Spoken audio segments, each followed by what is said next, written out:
A step-by-step guide on how you can get a refund from MoneyGram. First, you have to determine the refund eligibility.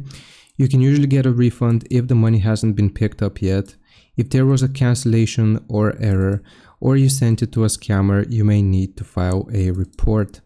You will then open up the MoneyGram app or website and sign into your account. Cancel this transaction if possible. If it's still pending, you will get an option to tap the transaction, then select cancel. You want to follow the prompts to confirm the cancellation. Call customer service if needed. If you can't cancel through the app, you can call MoneyGram. You'll need to have your reference number and ID ready. You can find their phone number on the web.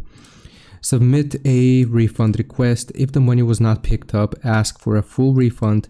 For other issues, they may need you to complete a refund form. Wait for processing. Refunds typically take 3 to 10 business days for cards or bank, longer if mailed as a check.